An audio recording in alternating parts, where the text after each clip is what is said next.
हाँ जी, काफ़ी दिनों के बाद आज हम फिर आपके सामने हैं मिस्ट्री वाले सर। तो हमारा टारगेट आज है एनसीईआरटी से मेटलर्जी का डिस्कशन। तो ये मैंने थोड़ा डाउनलोड किया था एनसीईआरटी सीबीएसई की साइट से। तो एक बार आप नज़र मार लें, ये 2022-23 का एनसीईआरटी है और इसमें 3 पेज नए इंट्रोड्यूस करवाए हैं इन लोगों ने।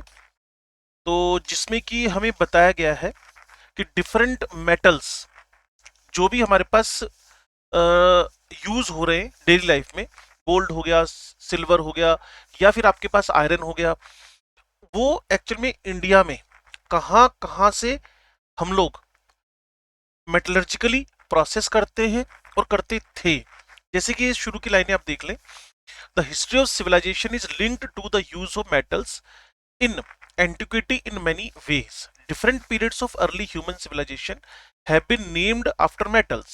The skill of extraction of metal gave many metals and brought about several changes in the human society. It gave weapons, tools, ornaments, utensils, etc., and enriched the cultural life. The seven metals of antiquity, as they are sometimes called, are gold, copper, silver, lead, tin, iron, mercury.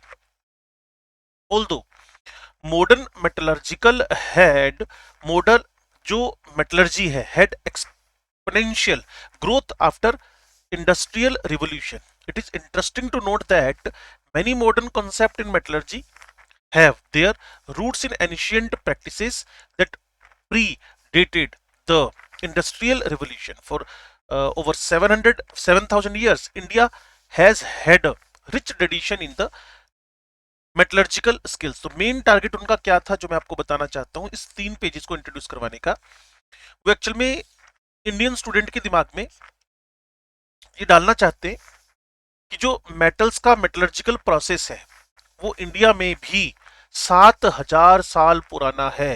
तो ऊपर के paragraph को अगर मैं point of view देखता हूं NEET का, तो मुझे कोई इसमें लाइन समझ में नहीं आती कि जो आपसे वो पेपर में पूछेगा।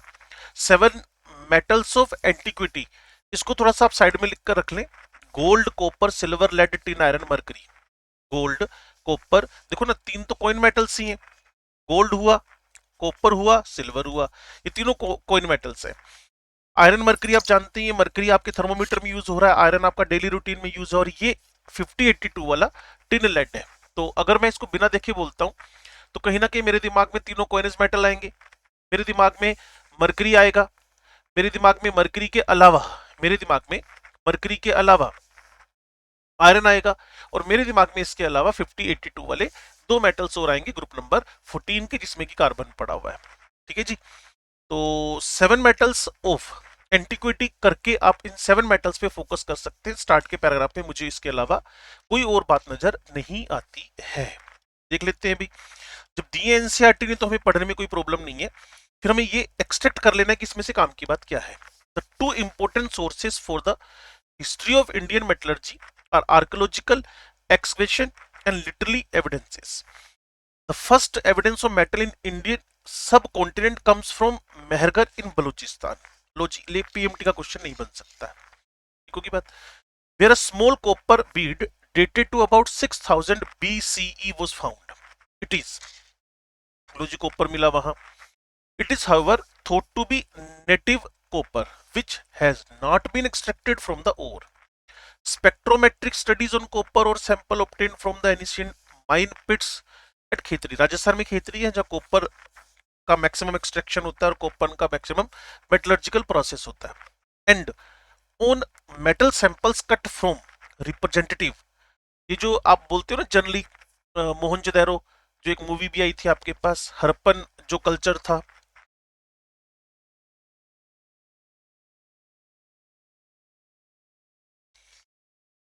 आर्टिफैक्ट्स रिकवर्ड फ्रॉम द मीताथल इन हरियाणा। तो ये कुल मिलाकर इसके थ्रू आपके दिमाग में डालना चाहता है, केमिस्ट्री में हिस्ट्री पढ़ा रहा है। And 8 other sites distributed in Rajasthan, Gujarat, Madhya Pradesh and Maharashtra prove that copper metallurgy in India dates back to the, ये जो एक ग्रुप नंबर 16 को आप नाम देते हो ना, चैल्कोजेंस या कैल्कोजेंस, तो वो टर्म आप देखिए, chalcolithic cultures, chalcolithic cultures in the subcontinent. Indian chalcolithic copper objects were in all probability made indigenously. The ore for extraction of metal for making the objects were obtained from chalcopyrite और chalcopyrite और ये जो sulphide का oxide के और ये जो ओर से इनको कहा गया है, और deposit in the Aravalli hills.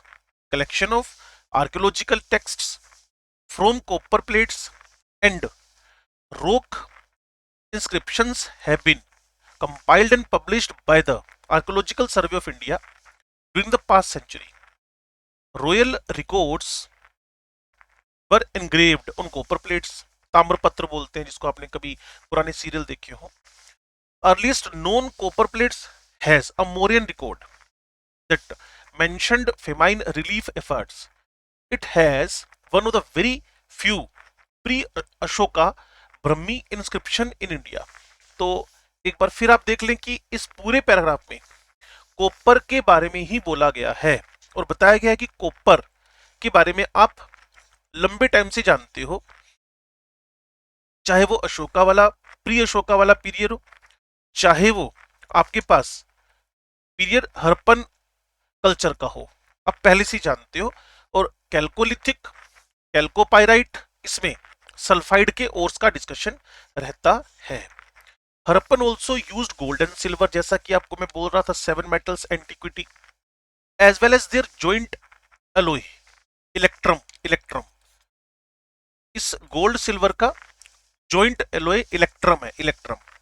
Variety of ornaments, वो तो आजकल भी है, सच एज पेंडेंट हो गए, बैंगल्स हो गए, बीड्स हो गए and rings have been found in ceramics और bronze pots. Early gold and silver ornaments have been found from Indus Valley sites such as Mohenjo-daro. These are on displays in the National Museum, New Delhi, India. Has the distinction of having the deepest ancient gold mines in the world. Wording सुनिए आपने क्या कहा है, India has the distinction of having the deepest ancient gold mines in the world in the Musky region of Karnataka. Carbon dating places them in mid first millennium BCE। कुल मिलाकर मेरे दिमाग में जो इसको लेकर बात जा रही है, जहां तक इलेक्ट्रम है, जो इलेक्ट्रम, इसको आप थोड़ा सा अपने नोट्स में साइड में लिख लें। गोल्ड सिल्वर का जो जॉइंट अलोय है उसको इन्होंने इलेक्ट्रम बोला हुआ है। इसके अलावा पीएमटी में पूछने लायक बात कुछ इसके अंदर है नहीं। अब देखो ऋग्वेद के बारे में क्या बोल रहा है वो, earliest in direct references to the alluvial placer gold deposits in India. The river Sindhu was an important source of gold in ancient times. It is interesting that the availability of alluvial placer gold in the river Sindhu has been reported in the modern time also. आजकल भी report होती है, river Sindhu जो है, सिंधु नदी बोलते हैं जिसको, वहां alluvial placer gold मिलता है। It has been reported that there are great mines of gold in the region of Mansarovar and in ये तोक जलयुग इवन ऑल्सो। तो ये जगह मुझे पता नहीं क्या है, मानसरोवर तो हमें पता है। The Pali text Anguttara Nikaya narrates the process of the recovery of gold dust on particles from alluvial placer gold deposits. Although evidences of gold refining is available in the Vedic texts, gold की refining कैसे करनी है ये पुराने जो हमारे ग्रंथ मान लो, पुराने जो हमारे पुराण मान लो, पुराने जो हमारे पास हमारे लिटरेचर था उसमें इनका जिक्र है। Although evidences of gold refining is available in the Vedic texts, it is Kautilya's अर्थशास्त्र, ये तो सबसे फेमस है, authored probably in 3rd or 4th century BCE during Mauryan era, which has been data on the prevailing chemical practices in a long section on mines and minerals including metal ores of gold, silver, copper, lead, tin, iron, वही 7 जो मैंने आपको पहले भी बताए थे। Kautilya's describes a variety of gold, इसको underline करके आप लिख लीजिएगा, रस विधा which is naturally occurring gold solution. Kalidas also mentioned about such solution. It is the astonished how people recognize such solutions. The native gold has different colours depending upon the nature. आजकल भी आप market में जाएंगे तो आपको generally pink gold, clear ना, rose gold ऐसा मिलेगा। The native gold has different colours depending upon the nature and amount of impurity present in it. जो उसके अंदर इम्प्योरिटी उस बेसिस पे उसका कलर भी बदलता है। It is likely that the different colours of native gold were a major driving force for the development of gold refining. recent excavation in central part of Ganga's valley and Vindhya hills have shown that iron was produced there, possibly as early as in the 1800 BCE. In the recent excavation conducted by the Uttar Pradesh State Archaeological Department, iron furnaces, जिसके बारे में 2021 में question आया, artifacts, squares and layers of slag have been found. Radiocarbon dating places them between BCE 1800 and 1000. The result of excavation indicates that the knowledge of iron smelting and manufacturing of iron artifact was well known in the eastern Vindhyas, and it was in use in central Ganga's plains. At least from the early 2nd millennium BCE, the quantity and types of iron artifacts and the level of technical advancements indicate that working of iron would have been introduced much earlier. कुल मिलाकर इन 3-4 page के अंदर आपको अगर समझ में आ रहा हो तो कहीं ना कहीं सिर्फ ये बताया गया कि हम जो इंडियंस हैं वो बहुत पुराने टाइम से मेटलर्जिकल प्रोसेस के बारे में जानते हैं। The evidences indicates early use of iron in other areas of country which proves that India was indeed an independent center for the development of working on iron. तो धीरे धीरे करके वो अपना एरिया बढ़ाता जा रहा है। गोल्ड के बारे में लिखा उसने, आयरन के बारे में लिखा उसने, कॉपर खेतरी के बारे में लिखा उसने। राजस्थान में खेतरी जगह का नाम है एक। Iron smelting and the use of iron was specially established in South Indian megalithic cultures. The forging of wrought iron seems to have been at peak in India in the first millennium CE. Greek accounts report the manufacturing of steel in India by crucible process. In this process, iron, charcoal and glass were mixed together in a crucible and heated until the iron melted and absorbed the carbon. Stainless steel के बारे में तो आप जानते ही हैं। तो इन्होंने क्या कहा कि आयरन को, चारकोल को, ग्लास को मिक्स किया क्रूसिबल के अंदर और हीट तब तक करते हैं आयरन मेल्ट होएगा और कार्बन को एब्जॉर्ब कर लेगा। India was a major innovator in the production of advanced quality steel. Indian steel was called the wonder material. Wonder material, wonder material के बारे में बात कर रहा है, वो स्टील को कह रहा है वो ना, तो अंडरलाइन कर लें इसको, wonder material of the orient. Roman historian Quintus Curtius reaction हमारे पास आती है, records that one of the gifts Porus of Takshashila 326 BCE gave to Alexander the Great was some 2.5 tons of wood steel। देखो लाइन बड़ी अच्छी है, ये मत फिर सुनना। वो कह रहा है कि जो क्विंटस कर्टियस है, records that one of the gifts Porus of Takshila 329 BC gave to Alexander, Sikandar बोलते हो जिसको आप लोग, the Great was some 2.5 tons of wood steel. Wood steel is a primarily iron containing a high proportion of carbon, 1 से 2% आसपास। Woods का जो English version है, ये कर्नाटका में उक्कू बोलते हैं इसको, उक्कू, कर्नाटका में इसको उक्कू बोलते हैं वुड्स आयरन को, which is used for the steel in Karnataka and Andhra Pradesh. Literally, accounts suggest that Indian wood steel from southern part of the Indian subcontinent was exported to Europe. यहाँ से हमारा Europe की तरफ ये उक्कू मतलब woods steel जाता था। Wootz steel from southern part of the Indian subcontinent was exported to Europe, China and Arab. It became prominent in the Middle East where it was named as Damascus, DAMASUS steel, Damascus steel. Michael Faraday tried, देखिए Michael Faraday की बेइज्जती की गई है, जो हम बोलते हैं first and second law of the electrochemistry, electrolysis. Michael Faraday tried to duplicate this steel by alloying iron with a variety of metals including noble metals but failed. इसकी नकल, ये जो उक्कू है ना जिसके बारे में वो बात कर रहा है आपसे, वुड स्टील, उसको उसने नकल करने की कोशिश की थी बट भाई साहब फेल हो गए थे। When iron ore is reduced in solid state by using charcoal, porous iron blocks are formed Reduced iron blocks are also called sponge iron blocks. Sponge iron blocks. Any useful products can be obtained from this material only after removing the porosity by hot forging.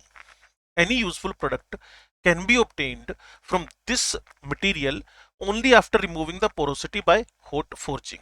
The iron so obtained is termed as wrought iron. उसको हमने क्या बोला हुआ है? wrought iron.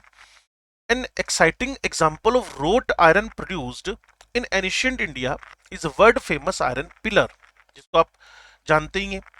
It was erected in its present position in Delhi 5th century CE. 5th century CE. The Sanskrit inscription engraved on it suggests that it was brought here from elsewhere during the Gupta period. जो Gupta period था, गुप्त बोलते हैं जिसको, brought here from elsewhere. अब कहां से लाया गया नहीं पता, लेकिन लाया गया. The average composition weight percentage of a component present in the wrought iron of the pillar, besides iron, carbon है इसमें, सिलिकॉन है इसमें, मैंगनीज है इसमें, फॉस्फोरस है इसमें, निकल है इसमें, कॉपर है इसमें और नाइट्रोजन है. The most significant aspect of the pillar is that there is no sign of corrosion in spite of the fact that it has been exposed to the atmosphere from about 1600 years से ये atmosphere से लगातार exposure में है, लेकिन इन पे गलती से अभी भी कोई कोरोजन, रस्टिंग नहीं हुई है. The radioactive dating of charcoal from iron slag revealed evidence of continuous smelting in Khasi Hills of Meghalaya. Radiocarbon dating of charcoal from iron slag, जो iron slag से charcoal मिला ना, from iron slag, revealed evidence of continuous smelting in Khasi Hills of Meghalaya. The slag layer which is dated, slag आप जानते हो ना, जब metallurgy में हम लोग इम्प्योरिटी में कुछ फ्लक्स डाल देते हैं तो स्लैग बनता है, जैसे FeSiO3 बनता है, etcetera. The slag layer which is dated to 353 BCE CE 128 indicates that Khasi Hills region is the earliest iron smelting site studied in the center region of the northeast India. The remnants of former iron ore excavation and iron manufacturing are visible even now in the landscape of Khasi Hills. British जो naturalist थे, जो nature को study करते थे, who visited Meghalaya in early 19th century, described the iron industry that had developed in the upper part of the Khasi Hills. There is a archaeological evidence of zinc production in Rajasthan mines at the Jewar from the 6th or 5th BCE. India was the first country in the master zinc distillation. Due to low BP, zinc tends to vaporize while its ore is smelted. Pure zinc could be produced after a sophisticated downward distillation technique, जो आगे मैं बताऊंगा आपको, in which the vapor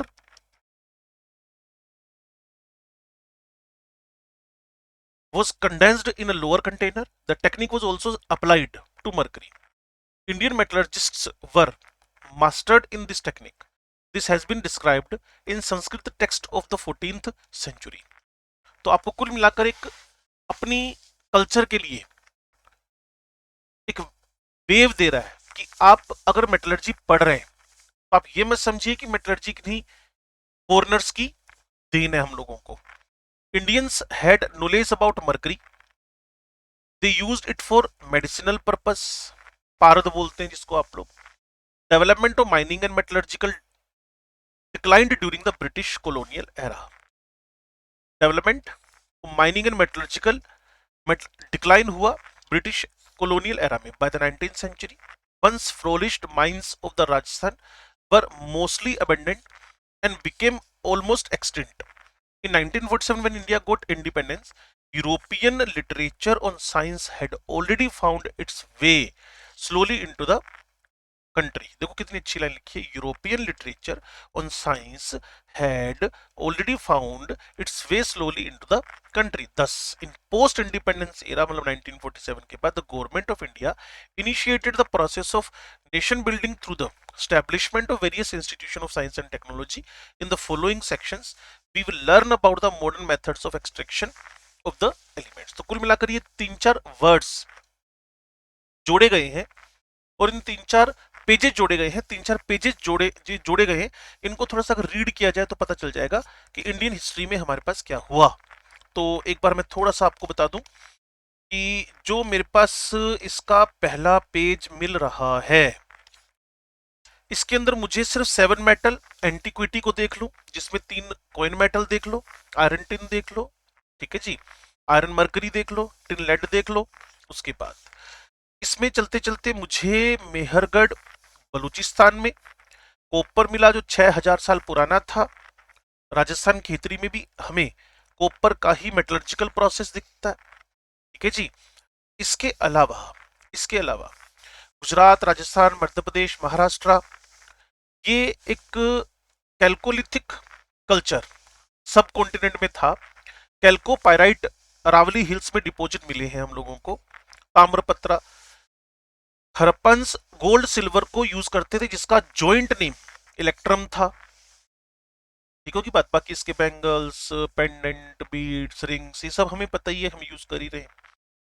इसके अलावा हमें थोड़ा सा आगे चलकर ऋग्वेदा में मिलता है जिक्र किसका, alluvial placer gold, alluvial placer gold, ठीक है, जो रिवर सिंधु में हमें मेनली मिलता रहता था ये, और वहीं से इसकी मेटलर्जिकल प्रोसेस चलता था।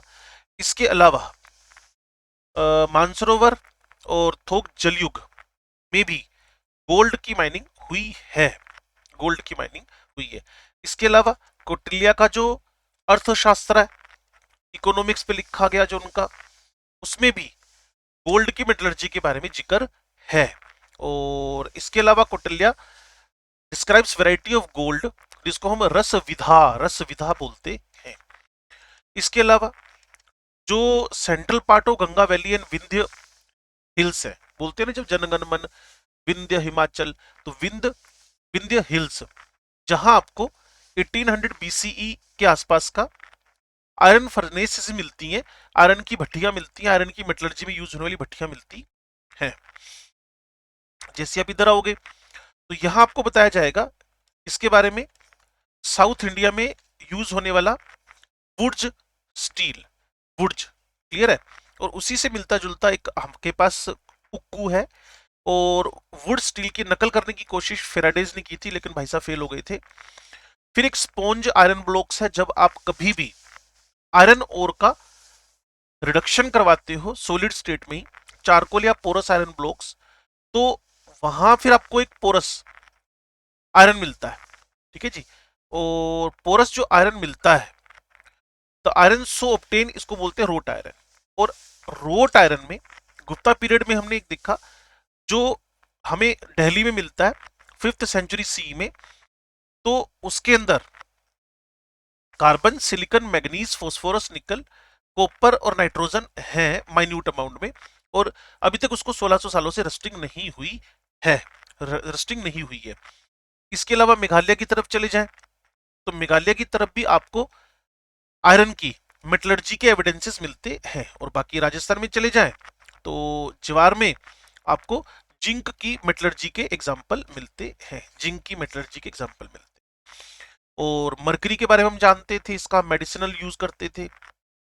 और इसके अलावा carbon, sulphur, gold, noble metals, जैसा कि मैंने आपको बताया, यहां से तो हम शुरू कर देंगे अपना चैप्टर, जिसमें अकरेंस ऑफ मेटल्स के बारे में बात हो रखी होगी, ठीक है जी। तो carbon, sulphur, gold, noble metal occur in the free state, carbon free में मिलता है, कोल है, सल्फर मिलता है फ्री स्टेट में, gold, noble gases occurs in free state, while others are found in combined form in the earth crust. तो मैं जिसको हाईलाइट कर दूंगा वो आपने बार बार याद करना है, समझना है, क्योंकि एग्जाम में उसी पर क्वेश्चन पूछा जा सकता है।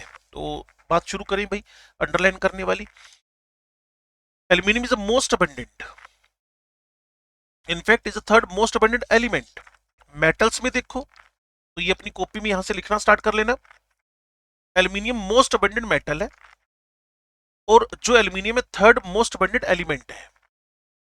जो आपके पास एल्यूमिनियम है थर्ड मोस्ट अबंडेंट एलिमेंट और फर्स्ट मोस्ट अबंडेंट मेटल की कैटेगरी में जा रहा है। अच्छा जी, it is a major component many igneous minerals including mica and clays, many gemstones are and are impure forms of alumina, जैसा कि हमने आपको कोऑर्डिनेशन केमिस्ट्री में बताया था। For example gems, ruby and sapphire have chromium, ये वहीं से याद कर लेना, यहाँ याद करने की नीड नहीं है आपको। Iron is a second most abundant metal इसको भी अंडरलाइन कर ले। Iron second most abundant metal है इन द अर्थ क्रस्ट। पहला एल्यूमिनियम है, दूसरा आपके पास आयरन मेटल की कैटेगरी में। It forms a variety of compounds and their various uses make it a very important element. It is one of the essential element in the biological system as well. For obtaining biological वो hemoglobin हो गया ना बच्चा।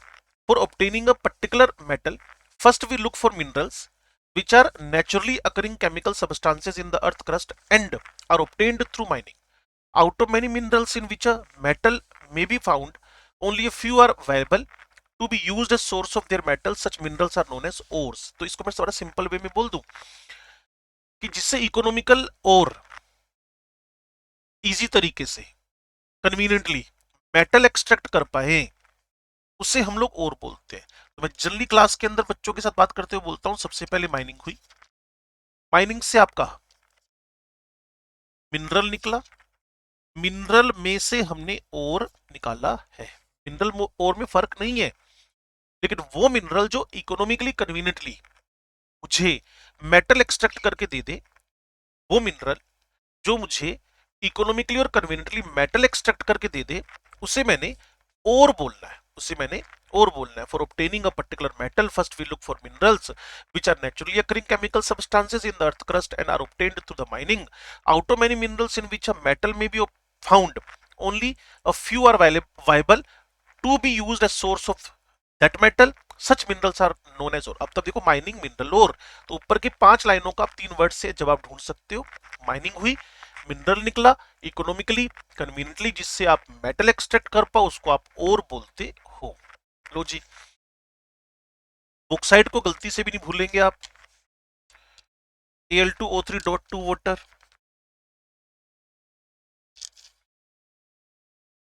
ठीक है जी। Haematite बिल्कुल नहीं भूलेंगे। Magnetite Fe3O4, siderite FeCO3। Iron pyrite को याद करने की नीड नहीं है। Copper pyrite CuFeS2। मेलिकाइट भी एक अच्छा एग्जांपल है, CuCO3.CuOH whole twice. Cuprite no need, copper glass no need, zinc blende अब ऐसे सॉलिड चैप्टर में पढ़ते हो ZnS, जिंकाइट ZnO, और कैलामाइन है ZnCO3। तो मेन टास्क में एक बार फिर आपको पकड़ा दूं, एक बार इसको रब करते हैं क्या क्या हमें समझना है और याद करना चाहिए। आपको बॉक्साइट श्योर याद करना चाहिए, आपको बॉक्साइट श्योर याद करना चाहिए, आपको हेमेटाइट पक्का याद करना चाहिए, मैग्नेटाइट पक्का याद करना चाहिए, सिडराइट पक्का याद करना चाहिए, मेलेकाइट याद करना चाहिए, और इधर से कैलामाइन याद करना चाहिए, क्योंकि सिडराइट और मेलेकाइट, सिडराइट और कैलामाइन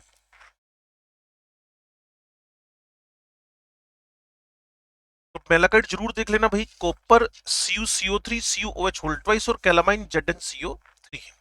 ओके हो गई ये रिपोर्ट। तो एक बार इसको शॉर्ट नोट बना ले जो पेज मैंने आपको पढ़ाए हैं।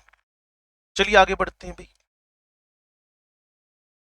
माइनिंग हो गई, मिनरल निकल आया, और उससे हम लोगों ने अपने मेटल के एक्सट्रैक्शन के लिए रख लिया है। For the purpose of extraction bauxite is chosen for aluminium, bauxite is chosen for aluminium, ठीक हो गया।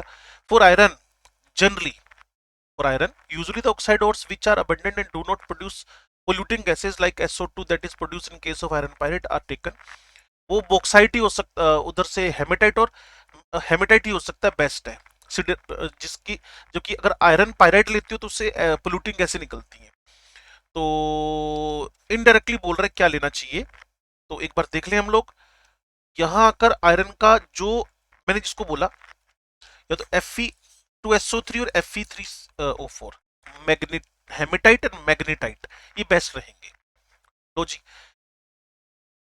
For copper and zinc any of ores listed in table, वो आप ZnS भी ले सकते हो, C2S भी ले सकते हो, may be use depending upon the availability and other relevant factors. The entire scientific and technological process used for isolation of metal from its ore, तो इसको मेटलर्जी तो हेडिंग है ना अपनी, साइंटिफिक तरीके से मेटल को एक्सट्रैक्ट करना, ये तो हमारा एक प्रोसेस हुआ मेटलर्जी। उसमें माइनिंग हुई, इसमें मिनरल, और से ओर का फर्दर मुझे on the behalf of impurity क्या करना पड़ेगा? concentration. The extraction and isolation of an element from its combined form involving various principles of chemistry. Still, some general principles are common to all the extraction processes of metal. And और कुछ भी खास नहीं था इस paragraph के अंदर, बस मेटलर्जी क्या ये जान लो। Metallurgy isolation of the metal from its ore है। मेटलर्जी आइसोलेशन, कॉपी में लिख लो भाई इस बात को ना, आइसोलेशन मेटल का एक्सट्रैक्शन इसके ओर से है, उसको मेटलर्जी बोलते हो आप, मेटलर्जी, होगी बात। An ore rarely contains only a desired substance, it is usually contaminated, वो तो है। किसी ओर के अंदर आपको जनरली इंप्योरिटीज मिलती है। तो इस पूरे पैराग्राफ में लिखा हुआ है कि ओर्स के अंदर हमें इंप्योरिटीज मिलती हैं, जिससे हम लोग GANGUE गैंग बोलते हैं ना, GANG गैंग मैट्रिक्स भी बोलते हैं। Extraction and isolation of metals from ore involving the following major steps.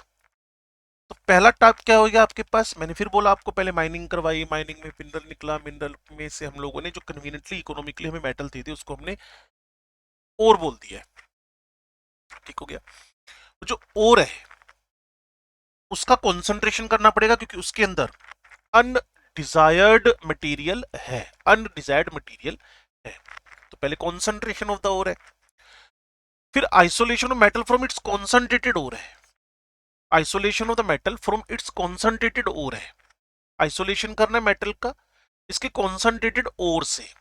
And then purification of the metal है, वो एंड का स्टेप होना ही होना है। कॉन्सेंट्रेशन में आप उसके अंदर जो इंप्योरिटीज है उसको दूर कर रहे हो।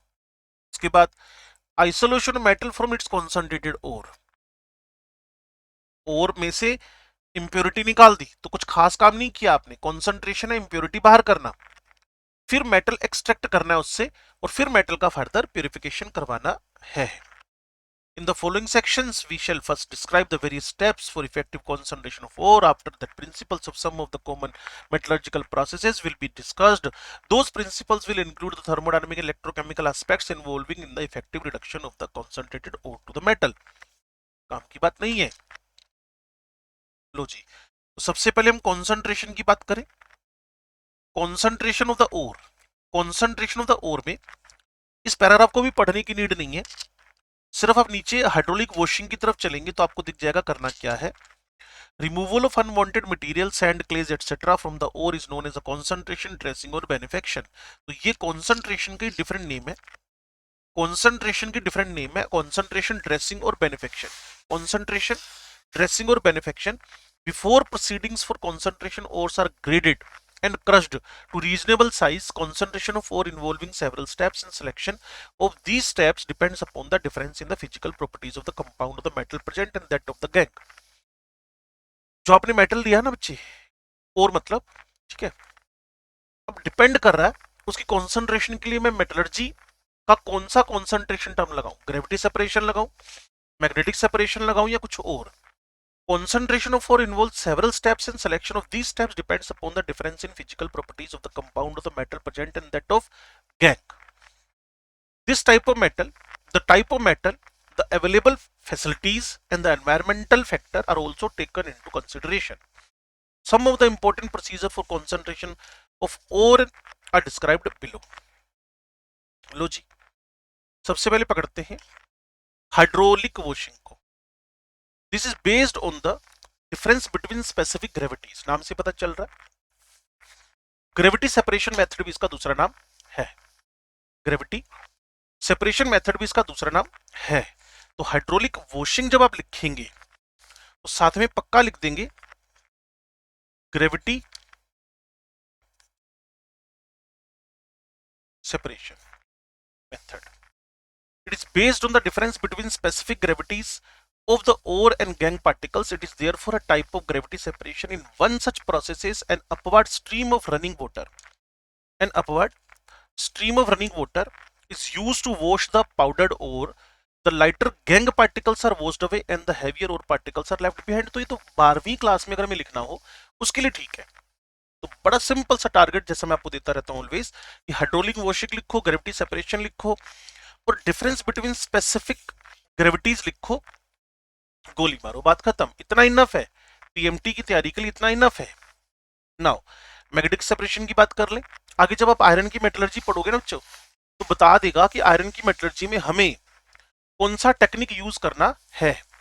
उसमें कॉन्सेंट्रेशन का ग्रेविटी सेपरेशन या हाइड्रोलिक या फिर हाइड्रोलिक हाइड्रोलिक सेपरेशन यूज करना है। इसमें कुछ भी नहीं बता रखा है, कोई विलफिलेट टेबल लेना है, कोई आपको ग्रेविटी सेपरेशन के लिए कौन सा पर्टिकुलर इंस्ट्रूमेंट लेना है, या कौन सा पर्टिकुलर आप लोगों को यहाँ कुछ भी टाइप का टूल लेना है, वो कुछ नहीं मेंशन किया हुआ। बस इतना देखें स्पेसिफिक ग्रेविटीज का डिफरेंस होएगा। और ये एक कॉन्सेंट्रेशन मेथड है जिसका दूसरा नाम ग्रेविटी सेपरेशन भी है। मैग्नेटिक सेपरेशन में क्या होएगा, मैग्नेटिक प्रॉपर्टीज का डिफरेंस। तो इसको हाईलाइट कर दूं, difference in the magnetic properties, इसी को आप अपने नोटबुक में लिख लें। अब होएगा क्या, मान लो ये डायग्राम भी दे देता है हमें, जिसके चांस बहुत रियरेस्ट है, इसके चांस बहुत रियरेस्ट है। तो होएगा क्या, इस पे एक कन्वेयर बेल्ट चलती रहेगी, ये मैग्नेटिक रहेगा, मैग्नेटिक ये वाला जो आपका है मैग्नेटिक रहेगा।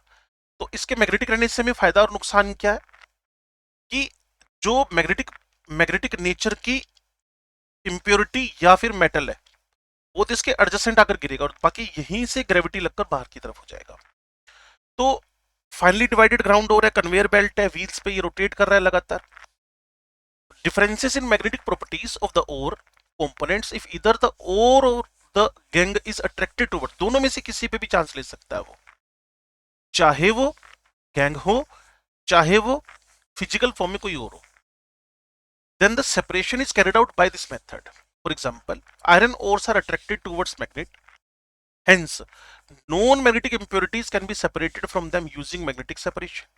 The powdered ore is dropped over a conveyor belt, which moves over a magnetic roller. Magnetic substances remain attracted towards the belt and falls close to it. इसमें जो एक बेस्ट एग्जांपल मुझे याद आता है वो है टिन स्टोन के अंदर FeWO4। टिन स्टोन के अंदर FeWO4, इसको आप जानते हैं, वोल्फ्रेमाइट बोलते हैं आप लोग, इसको वोल्फ्रेमाइट बोलते हैं जी।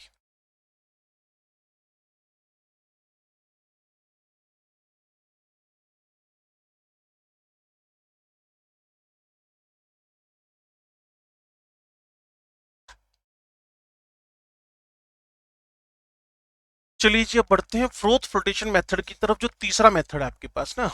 पहला था ग्रेविटी सेपरेशन, सिंपल सा अपनी नोटबुक में लिख लें एक वर्ड के अंदर कि डेंसिटी का डिफरेंस होएगा। एग्जांपल आगे आयरन मिलेगा। दूसरा आप लिख लें कौन सा, magnetic separation method, tin stone with FeWO4 है। तीसरा लिख लें फ्रोथ फ्लोटेशन मेथड। इसमें एक ऑयल होएगा, वो ओर के टुवर्ड्स वेटेबिलिटी शो करेगा, और जो पानी होएगा वो जो इसमें पड़ा हुआ गैंग है उसके टुवर्ड्स वेटेबिलिटी शो करेगा, बस यही फर्क है। This method is used for removing gang from sulphide ores. Sulphide भी कौन सा होना चाहिए, जो सस्ता हो। आप AgO2S पे इसको नहीं लगा सकते, आप इसको Cu2S ZnS पे लगा सकते हो। In this process a suspension of powdered ore is made with water, collectors and froth stabiliser, ये सबसे इंपॉर्टेंट टर्म है इसके अंदर, are added it collectors, for example pine oil, fatty acids, xanthates etc. जो ओर को पकड़ ले, तभी तो हमें तो कलेक्टर से मतलब है ना, जो कलेक्ट कर ले। किसको कलेक्ट कर ले, काम की बात, गंदगी थोड़ी है, मैट्रिक्स थोड़ी है, गैंग थोड़ी है, और है ना। तो उनको अलग करने के लिए, उनको कलेक्ट करने के लिए हमारे पास ऑयल है, पाइन ऑयल, फैटी एसिड, जेंथेट्स।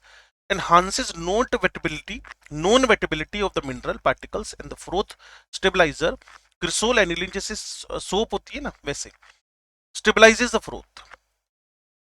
एक रोटेटिंग पैडल है, यहाँ एयर का लगातार इनफ्लो चल रहा है, मिनरल फ्रोथ के साथ आ चुका है, pulp of the ore plus oil इसमें इनफ्लो हो रहा है, paddle draws in air and stirs the pulp. enlarged view of an air bubble showing mineral particles attached to it। और के टुवर्ड्स वेटेबिलिटी है, और वेटेबिलिटी शो कर रहा है, और वेटेबिलिटी शो कर रहा है ऑयल से, are added to it collectors, for example pine oil, fatty acid, xanthate enhances the known wettability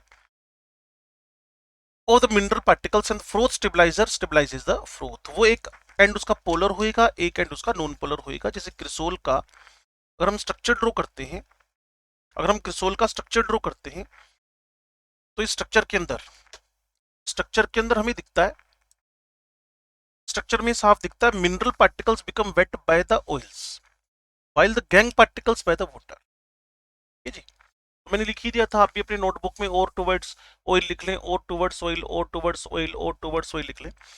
a rotating paddle agitates the mixture, and ये कोई पीएमटी के लिए खास की बात नहीं है। एंड ड्रॉस एयर इन इट, इसमें हवा डालता रहेगा। एज ए रिजल्ट फ्रोथ, वो तो झाग बनेगी बनेगी जब पानी जाएगा तो, which carries some mineral particles. The froth is light and skimmed off. It is then dried for recovery of the ore particles.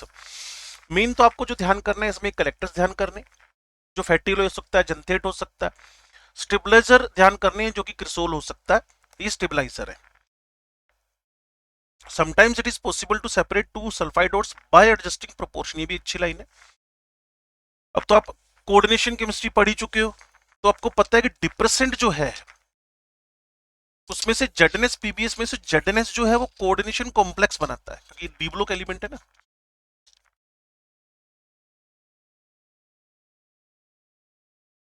Sometimes it is possible to separate out two sulfide ores by adjusting proportion of oil to water or by using depressant, for example in case of an ore containing ZnS PBS. The depressant uses NaCN, जो एक बहुत अच्छा ligand रख के बैठा है अपने साथ, NaCN. Cyanide is very good. Cyanide is very good ligand.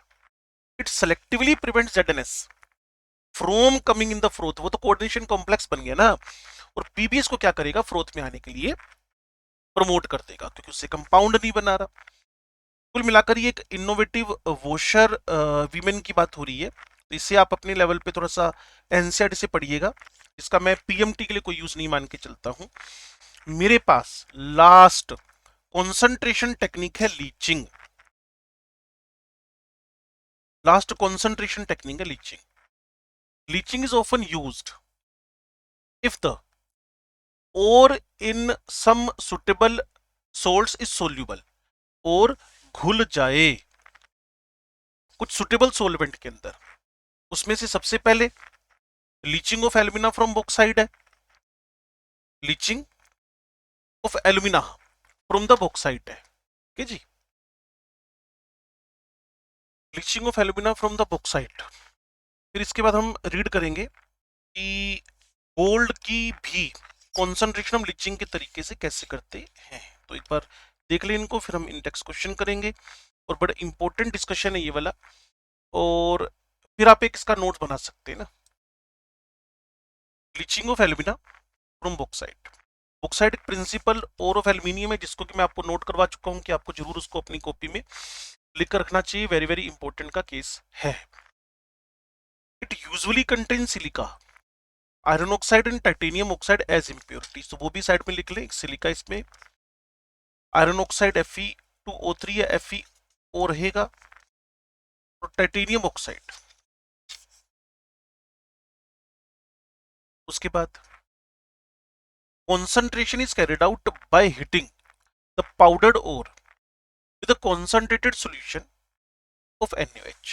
तो बॉक्साइट है आपके पास, इसमें आप लोग क्या करें, NaOH इंट्रोड्यूस करवाएं।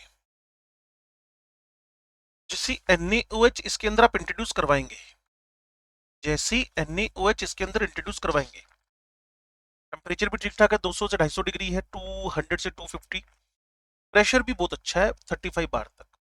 This process is called the digestion. This way Al2O3 extracted out as sodium aluminate, जिसको सोडियम मेटाल्यूमिनेट भी बोलते हैं, NaAlO2, सोडियम मेटाल्यूमिनेट भी बोलते हैं आप इसको। ठीक है जी, तो दिमाग में एक बार वापस लेकर आए। आपके पास impurities SiO2, FeO, Fe2O3, TiO2 की है। जनरली आप मेडिसिन की बोतल्स देखते होंगे ना, जिसमें सिरप भरा रहता है, उसमें कलर डाला जाता है TiO2 की वजह से। टाइटेनियम ऑक्साइड लिखा रहता है उसमें। कॉन्सेंट्रेशन को प्रोसीड करने के लिए पाउडर्ड ओर में आप NaOH डाल दें, और 200 से 250 डिग्री सेंटीग्रेड टेम्परेचर है, हाई प्रेशर है। इस पूरे प्रोसेस को आपने डाइजेशन बोला हुआ है। और जो एल्यूमिना है वो सोडियम मेटाल्यूमिनेट के फॉर्म में आपको मिलता है। CO2 to dissolve forming sodium silicate, मतलब वो भी घुली, एल्यूमिना भी घुला और तुम्हारा जो सिलिका था वो भी घुला और उसने सोडियम सिलिकेट बना लिया है। Other impurities are left behind. ये आपका एल्यूमिना है, ये NaOH है, इसको बॉक्साइड बोला था आपने एल्यूमिना, Al2O3। उसने NaAlOH होल 4 बना लिया, एल्यूमिनियम 6 वैलेंसी तक जा सकता है आराम से। ये मेरा NaAlO2 ही था। The sodium aluminate present in solution is neutralised by passing CO2। अब वो बेसिक नेचर का CO2 CO2 CO2 CO2 डाले जाओ and hydrated Al2O3 is precipitated. फिर वो प्रेसिपिटेट करेगा at this stage small amount of freshly prepared sample of hydrated alumina is added to this solution, this is called seeding. ये आप purification से पढ़ते आ रहे हो। जो सीडिंग टेक्निक है ये क्रिस्टलाइजेशन को प्रमोट करने के लिए डाली जाती है। दिस इंड्यूसेस अ प्रेसिपिटेशन, मैंने बोला क्रिस्टलाइजेशन को। टू NaAlOH होल 4 बन चुका था, उसमें CO2 CO2 लगातार डालते चले जाओ। तो जो आपका Na है ये CO2 के साथ सोडियम बाइकार्बोनेट जो आपका बेकिंग पाउडर होता है वो बनाएगा और Al2O3.X2 हाइड्रेटेड एल्यूमिना बाहर आ जाएगा। Sodium silicate remains in the solution and hydrated alumina is filtered, dried and heated to give back the pure Al2O3। तो ये Al2O3.X वाटर है, ये लगभग 1100 डिग्री सेंटीग्रेड है और एल्यूमिना आपको मिल गया, इम्प्योरिटीज दूर हो गई हैं। तो कुल मिलाकर हमारे दिमाग में जाएगा कि अगर हमें कॉन्सेंट्रेशन में लीचिंग यूज करनी है तो लीचिंग अगर हमें करवाना हो, लीचिंग यूज करनी है और लीचिंग अगर करवाना हो तो सबसे पहला एग्जांपल हम किसका लेंगे, बॉक्साइट का। बॉक्साइट में क्या डाला, NaOH डाला, टेम्परेचर 250 रखा, प्रेशर अच्छा खासा है 35 से 36 बार के आसपास है। NaAlOH होल 4 बन गया, CO2 से सैचुरेट किया, उससे फिर Al2O3.X2 बाहर आ गया और वो बाहर आने के बाद उसका हम लोगों ने 1000 डिग्री 1100 डिग्री के आसपास हीटिंग करवाया जिससे वो एल्यूमिना के फॉर्म में बाहर हो गया और इम्प्योरिटी फ्री हो गया। अब इम्प्योरिटी फ्री हो गया। अगला टेक्निक है मैकऑर्थर फॉरेस्ट मेथड बोलते हैं इसको। Other example in the metallurgy of the silver and gold the respective metal is leached with dilute solution of NaCN or KCN in the presence of air which supplies O2। the metal is obtained later by replacement technique। वो आपका redox chapter का तरीका। ये gold हो सकता है, ये silver हो सकता है, साइनाइड से रिएक्शन करवा रहे हैं। ये दो वाटर हो गए आपके पास, ऑक्सीजन, इसके लिए मैंने एक 1248 का कोड बनाया अगर पूरी रिएक्शन याद करनी है आपने। 1 ऑक्सीजन है जो प्राइमरली आपको चाहिए ही चाहिए, दूसरे नंबर पे आपका पानी है, पानी चाहिए ही चाहिए, फिर 4 आपके पास मेटल है, फिर आपके पास साइनाइड है जो एक आपको AgCN होल ट्वाइस या AuCN होल ट्वाइस का कॉम्प्लेक्स बनाकर दे देगा। और उसी पर जैसे ही आप हाई इलेक्ट्रोपॉजिटिव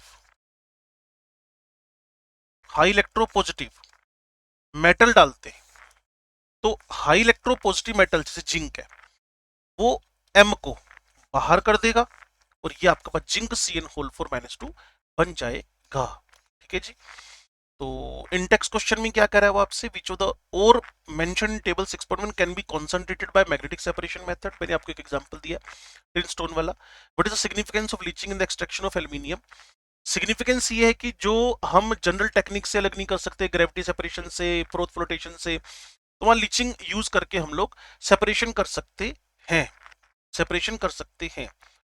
अब आपके पास इंप्योरिटीज दूर हो गई हैं, चाहे आप ग्रेविटी सेपरेशन लगाएं डेंसिटी के डिफरेंस बेसिस पे, चाहे आप लोग मैग्नेटिक सेपरेशन लगाएं मैग्नेटिक प्रॉपर्टीज के डिफरेंस के बेस पे, चाहे आप लोग फ्रोथ फ्लोटेशन लगाएं, सल्फाइड मेथड है जिसमें और ऑयल की वेटेबिलिटी है और जो इंप्योरिटी है उसकी वेटेबिलिटी पानी से है, फिर उसके बाद उसमें कलेक्टर एंड फ्रोथ स्टेबलाइजर दोनों को ध्यान रखना है। देन आप लीचिंग कर रहे हो, लीचिंग में आपने एल्यूमिनियम लिया और दूसरा आपने एग्जांपल गोल्ड और सिल्वर का लिया। अब आपका टारगेट है conversion to oxide and reduction of ore to metal. तो कन्वर्जन टू ऑक्साइड ये हमारा टारगेट रहेगा। पहले माइनिंग हुई, मिनरल निकला, मिनरल से कन्वीनियंटली इकोनॉमिकली जो हमें मेटल दे दे उसको हमने और बोल दिया, और का फिर हमने कॉन्सेंट्रेशन कराया जिसको बेनिफिक्शन भी बोलते हैं। अब इस 4 टेक्निक के बाद हमारा टारगेट है कि हम जो मेटल का और प्योर फॉर्म में ऑब्टेन कर गए उससे हमने मेटल का एक्सट्रैक्शन करना है। ठीक है जी। और conversion to oxide, conversion to oxide, conversion to oxide अब हम इसको ऑक्साइड में कन्वर्ट करने वाले हैं। कैल्सिनेशन रोस्टिंग इसका तरीका है। Calcination involves heating. वैसे कैल्सिनेशन का एक लिटरल मीन सीखा जाए ना, तो कैल्सिनेशन का मतलब होता है हीट करना, हीटिंग। बस इसमें एक वर्ड आप याद रखो, कैल्सिनेशन मतलब हीटिंग। इसमें जनरली किनको हम लेकर चलेंगे? It involves the volatile matter which escapes living behind the metal oxide. Main target metal oxide में कन्वर्ट करना ही है हमारा। तो ये जैसे आपके पास Fe2O3 हेमेटाइट हुआ, ये जिंकाइट हुआ, ये आपका मेलेकाइट हुआ, इनको हीट करते रहो, वाटर निकला। इसका CuMgO टारगेट रखो ना, कैल्सिनेशन में आपको ऑक्साइड बनाना है।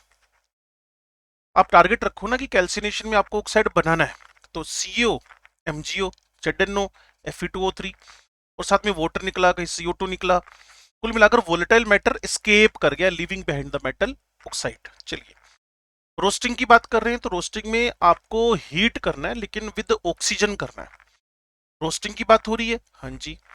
और को हीट किया, regular supply of air in furnace at a temperature below the melting point of the metal, below the melting point of the metal. Some of the reactions involving sulphide ores. इसमें अब वही एक simple code में बच्चों को बनाकर देता हूँ। 2322 का कोड याद रखें। अब 2322 क्या है उस कोड के बारे में बताता हूँ मैं आपको अभी। देखो जी, 2ZnS 3O2 2ZnO 2SO2 2322, ये कोड लगेगा। 2322 का कोड लगेगा। 2ZnS 3O2 2PbS 3O2 2PbO 2SO2 2Cu2S 3O2 2Cu2O 2SO2 2322। तो पहले सल्फाइड और लिख लें, एंड देन आफ्टर ऑक्सीजन लिख लें, फिर उसका ऑक्साइड बनना ही बनना है, एंड देन आफ्टर SO2। थोड़ी देर में आप सीखोगे, जब मैं कॉपर की मेटलर्जी के बारे में बात कर रहा हूँ तो वहां ये ब्लिस्टर्ड कॉपर के फॉर्म में बाहर आता है। जब रोस्टिंग कैल्सिनेशन की बात हो रही हो ना, तो वहां एक और डिस्कशन बड़ा कॉमन है, फ्लक्स एंड स्लैग। वहां एक और बड़ा ही कॉमन डिस्कशन है, फ्लक्स एंड स्लैग। बड़ा ही कॉमन डिस्कशन है फ्लक्स एंड स्लैग, बड़ा ही कॉमन डिस्कशन है फ्लक्स एंड स्लैग। ये हम 2022-23 की एनसीईआरटी, जिसमें 3 नए पेज ऐड हुए हैं, जिसमें इंडियन हिस्ट्री में कैसे गोल्ड, कैसे मरकरी, कैसे सिल्वर, कैसे इसके अलावा कॉपर ओपर के बारे में हम जानते थे 7000 ईयर्स अगो, तो वो बातें आपको कह रखी हैं। और कहा हुआ है कि प्राउड टू बी इंडियन, हम एक इंडियन है तो हमें इस बात पे प्राउड होना चाहिए। ये एनसीईआरटी आपको एहसास दिलवाना चाहती है। तो फ्लक्स और स्लैग की बात चल रही है। The sulphide ores of copper are heated in reverberatory furnace. Reverberatory furnace ये भी दिखाऊंगा मैं आपको, पास में पड़ी हुई आपके reverberatory furnace. If the ore contains iron, it is mixed with silica before heating. Iron oxide slags off, slags off, slags off का मतलब कहीं ना किसी ने बताया, during metallurgical flux is added which combines with gangue to form slag. slag separates from more easily from the ore than the gang. This way removal of gang becomes easier. ये लो जी, it is mixed with silica before heating, iron oxide slags off as iron silicate and copper is produced in the form of copper matte which contains Cu2S and FeS। तो ये भाई साहब हमारे पास इसके अंदर impurity है। if ore contains iron, ये impurity है और ये बेसिक नेचर का है। इसमें एसिडिक नेचर पी ब्लॉक पढ़ा आपने ग्रुप नंबर 14। एसिडिक नेचर का इसमें फ्लक्स डाल दिया गया है। फ्लक्स एसिडिक बेसिक दोनों हो सकते हैं। ये स्लैग बन गया जो फ्यूजिबल मटेरियल है, जो डेंसिटी में कम है तो तैरता रहता है, हल्का होता है। The SO2 produced is utilized for the manufacturing of H2SO4। तो आम के आम गुठलियों के दाम। Reduction of oxide to the metal पे जाने से पहले एक बार जल्दी से हम रिवर्बटरी फर्नास के बारे में जान लें। ये आपके पास चार्ज ऊपर है, ये हैंगर्स हैं जो कि देखने में लग रहे हैं, ये टाई रोड है, ना काम की चीज है ना काम की चीज है। अगेन चार्ज ऊपर यहां दिखा रखा है आपको। अगर यहां देखना चाहते हैं, air and oil, magnesite, furnace charge and silica, इसके अलावा कुछ नहीं है, तो मैं इसको पीएमटी के अकॉर्डेंस में थोड़ा सा लीस्ट नंबर दूंगा, क्योंकि मुझे लग नहीं रहा इसमें कोई काम की बात आपके पास है। Reduction of oxide to the metal, अब आपका मेटल ऑक्साइड बन चुका है, सीईओ बन चुका है, एमजीओ बन चुका है, Fe2O3 बन चुका है। इनको अब मेटल में कन्वर्ट करते हैं। Reduction of oxide to the metal, तो जी reduction of metal oxide usually involves heating it with a reducing agent. For example, carbon or carbon monoxide or even another metal, the reducing agent, for example carbon, combines with the oxygen of the metal oxide. ये मेरे पास MxOY है, ये YC है। तो जैसे ही आप यहां से इस मेटल ऑक्साइड को कार्बन की हेल्प से, अब कार्बन भी रिड्यूसिंग एजेंट हो सकता है, कार्बन मोनोऑक्साइड भी हो सकता है, वो मैं आपको इलिंगम डायग्राम थोड़ी देर में सिखा रहा हूं, वहां जाकर आपको पता चल जाएगा कि कौन अच्छा रिड्यूसिंग एजेंट हो सकता है। Reducing agent for example carbon combines with oxygen of the metal oxide, तो मेटल अलग हो गया और ये कार्बन मोनोऑक्साइड अलग हुआ। Some metal oxide get reduced easily while others are very difficult to be reduced. Reduction means of electron gain by the metal ion. Sure है ना, जब आप किसी भी M+N को N इलेक्ट्रॉन्स खिलाएंगे तो M में बदलेगा, तो मेटल का क्या हो रहा है, रिडक्शन हो रहा है। In any case heating is required, वो तो चाहिए क्योंकि मेटल के ऑक्साइड की लैटिस एनर्जी ठीक ठाक है। Some basic concepts of thermodynamics helps us in understanding the theory of metallurgical transformation. Gibbs energy is the most significant term to understand the variation. ये यहाँ से आपको इलिंगम डायग्राम के बारे में बताना स्टार्ट कर रहा है। To understand the variation in temperature required for thermal reduction and to predict which element will suit as a reducing agent for a given metal oxide, Gibbs energy interpretation are made. The criterion for the visibility of a thermal reaction is that at a given temperature, Gibbs energy change of the reaction must be negative. The change in Gibbs energy delta G for any process at any specified temperature is described by the equation. जब thermodynamics सीख कर आ रहे हो, delta G is equals to delta H minus T delta S. Delta G is equals to delta H minus T delta S, where delta H enthalpy change है, delta S entropy change है, और delta G को negative लाने की जिम्मेवारी हमारे पास delta H T delta S तीनों पर ही है। Delta H is enthalpy and delta S entropy change. When the value of delta is negative for the equation 6.14, only then the reaction will proceed. Delta G can become negative in the following situation. अगर हमारा delta S positive हो जाए तो ये minus maintain रह जाएगा।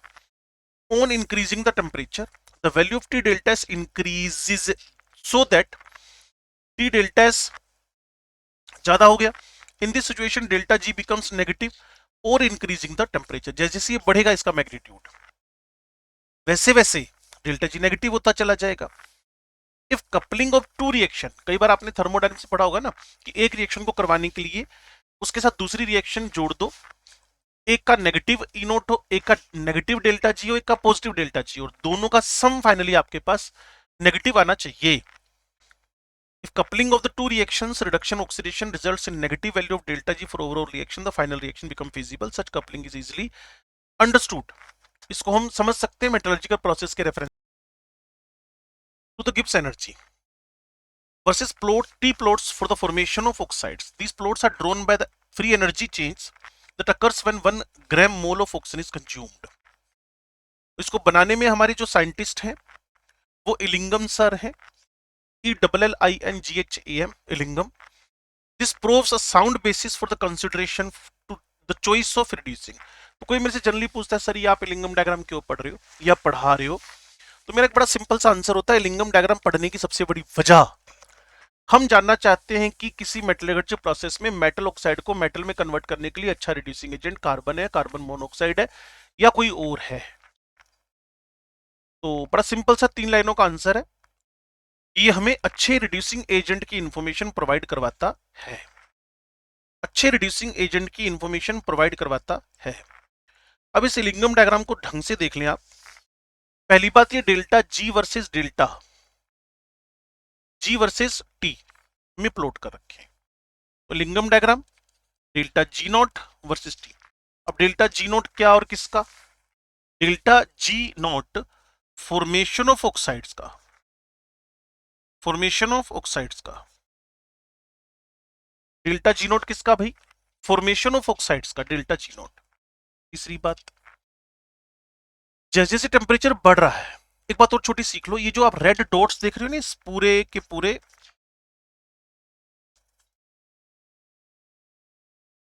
Graph में, वो एब्रप्ट चेंज मतलब फेज चेंज की इंफॉर्मेशन देते हैं। फेज चेंज की इंफॉर्मेशन देते हैं, सॉलिड लिक्विड में, लिक्विड गैस में बदल गया, इसकी इंफॉर्मेशन।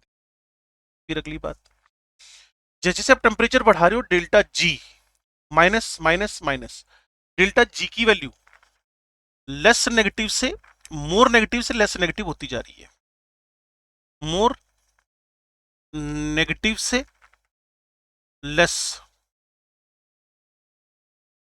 नेगेटिव होती जा रही है। ये आपके सामने मैग्नीशियम। एक फाइनल बात और करूं जिससे आपको इसमें मजा आएगा सीखने में, कि 12 नंबर एलिमेंट यहां है, उसके बाद 13 नंबर एलिमेंट है,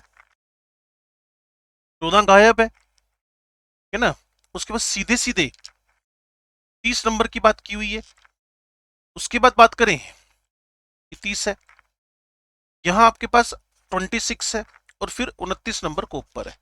मेटल को झांक लें एक बार, magnesium, aluminium, zinc, iron, copper, और कुछ दे ही नहीं रखा। कॉपर के बारे में सारी दुनिया जानती है डी ब्लॉक एलिमेंट पढ़ के कि इनका ई नोट प्लस है। कॉपर के बारे में सारे बच्चे जानते हैं कि इसका ई नोट प्लस है। तो मैग्नीशियम है, एल्यूमिनियम है, जिंक है, आयरन है, कॉपर है। अच्छा जी, और इनके ऑक्साइड का फॉर्मेशन है। अगर किसी के ऑक्साइड का फॉर्मेशन नेगेटिव है तो सबसे बेस्ट रिड्यूसिंग एजेंट माना जाएगा। अब एक काम करता हूं मैं, इसमें एक लाइन प्लॉट करता हूं यहां पे इस तरीके से, ठीक हो गया। 800 डिग्री से नीचे नीचे झांकना है आपने, 800 डिग्री से नीचे नीचे झांकना है आपने। यहां झांकना शुरू करें, मैग्नीशियम नीचे है, हाँ जी है। इसका ई नोट नेगेटिव है, हाँ जी है। अगर किसी का ई नोट नेगेटिव है तो अच्छा रिड्यूसिंग एजेंट है, क्योंकि उसका ऑक्सीडेशन इजिली हो रहा है। वापिस, अगर किसी मेटल का ऑक्सीडेशन आसान हो रहा हो तो एक अच्छा रिड्यूसिंग एजेंट है। अगर किसी मेटल का ऑक्सीडेशन इजिली हो रहा हो तो इसका मतलब क्या हुआ, वो अच्छा रिड्यूसिंग एजेंट है। तो मैग्नीशियम, फिर एल्यूमिनियम, फिर जिंक, ये लाइन आपके पास किसकी है, कार्बन मोनोऑक्साइड। ये लाइन आपके पास किसकी है, ये वाली लाइन, ये वाली लाइन आयरन। ये वाली लाइन किसकी है भाई, कार्बन। कार्बन, और 800 डिग्री से नीचे कार्बन मोनोऑक्साइड अच्छा रिड्यूसिंग एजेंट हो रहा है, और 800 डिग्री से ऊपर कार्बन अच्छा रिड्यूसिंग एजेंट हो जाएगा। आप चेक कर लीजिएगा, मेरे पास आएगा। फिर कॉपर है, तो बड़ी सिंपल सी बात है, जिनका ई नोट नेगेटिव है वो अच्छे रिड्यूसिंग एजेंट है, जिनका ई नोट पॉजिटिव है वो अच्छे रिड्यूसिंग एजेंट नहीं है। कुल मिलाकर जो lower portion of the graph में है वो एक अच्छा रिड्यूसिंग एजेंट है, जो हायर पोर्शन ऑफ ग्राफ के अंदर है वो बुरा रिड्यूसिंग एजेंट होएगा। इतनी बात अगर आपको समझ में आए तो आगे बढ़ते हैं जी इस बात को हम लोग।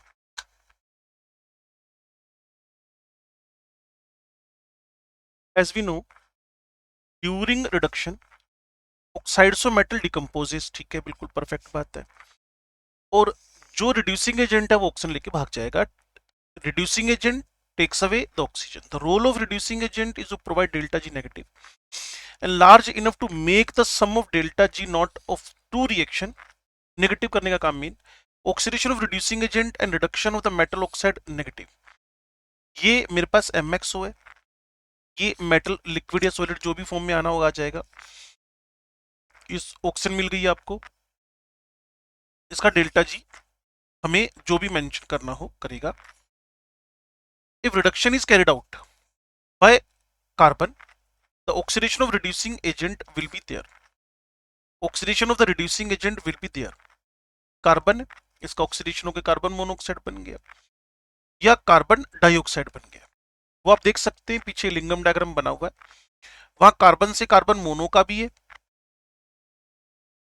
वहां से कार्बन मोनो का भी है, और फिर कार्बन से कार्बन डाई का भी है। चेक करना चाहेंगे, आपको दिख भी क्या होगा वैसे तो, देखिए आप, ठीक है ना। तो जो डिस्कशन हमारा कंटिन्यू उसको थोड़ा समझ लें, line to line.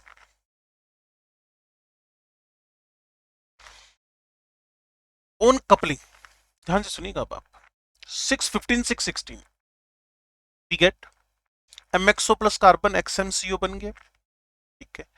On coupling 615 with 617 तो वहां कार्बन डाइऑक्साइड बन गया। सिमिलरली अगर कार्बन मोनोऑक्साइड रिड्यूसिंग एजेंट हो, कुल मिलाकर जिन इक्वेशंस को मैं हाईलाइट कर रहा हूं वो अपनी लाइन मनवाना चाहता है और कुछ नहीं है। लो जी, कार्बन कार्बन मोनो में बदल सकता है, कार्बन कार्बन डाइऑक्साइड में बदल सकता है, और कार्बन मोनोऑक्साइड भी रिड्यूसिंग एजेंट। वो मैंने आपको बताया लो टेम्परेचर मतलब 800 डिग्री से नीचे carbon monoxide good reducing agent है, और 800 डिग्री से ऊपर कार्बन ही कार्बन सी अच्छा रिड्यूसिंग एजेंट है। पर ये ओवरऑल ट्रुथ नहीं है।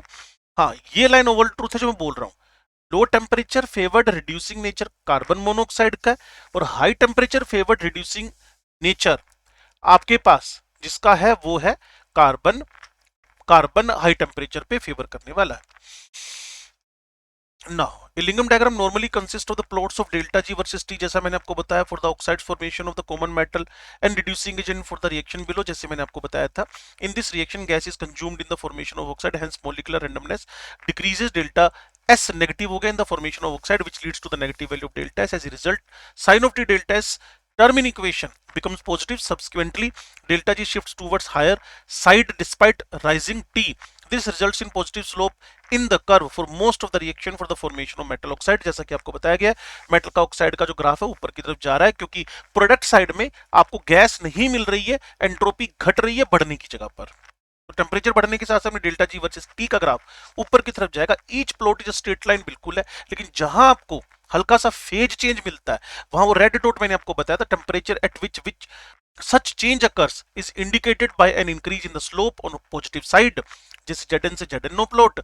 The melting is indicated by abrupt change in the curve, जैसा हमको ऑलरेडी पीछे सीखा जा चुका है। Temperature is raised, a point is reached in the curve where it crosses delta G zero line। Below the temperature, delta G for the formation of oxide is negative, so Mx is stable। जिसका delta G negative है, spontaneous है, stable oxide है। Above this point, free energy of formation of oxide is positive. The oxide MXO will decompose on its own। Reaction हमेशा उस तरफ चलती है जिधर की स्टेबिलिटी बढ़ रही हो। ऐसे सेम ग्राफ क्लोराइड के, हेलाइड के, सल्फाइड के बनाए जा सकते हैं, sulphate sulphides also. From them it becomes clear that why reduction of MX is difficult. उनको देखकर, देखा कहीं नहीं है, बस एक लाइन लिख दी है कि अगर ऐसे ग्राफ हम ऑक्साइड की जगह सल्फाइड पे के लिए बनाएं तो साफ सी बात है कि कहीं ना कहीं हमें बेस्ट लगता है हम ऑक्साइड बना लें, सल्फाइड ना बनाएं, क्योंकि फर्दर उनका रिडक्शन भी तो करना है हमें। Limitation of lingam diagram, the graph simply indicates weather a reaction is possible और नॉट। इतनी बात तो बता रहा है। Tendency of reduction will with the reducing agent is indicated। this is so because it is based only on the thermodynamic concept delta G delta G delta G delta G। इसके अलावा भाई साहब और किसी कॉन्सेप्ट की बात ही नहीं कर रहे हैं। doesn't explain the kinetics of the reduction process। it can't answer question like how fast reduction can proceed। Thermodynamics में ही तो प्रॉब्लम है, होएगी या नहीं होएगी ये बताने में कैपेबल है। क्लियर ना। however it explains why the reaction are sluggish when every species is in solid state and smooth when the ore melts down। उसके बाद रिएक्शन आसान हो जाएगी।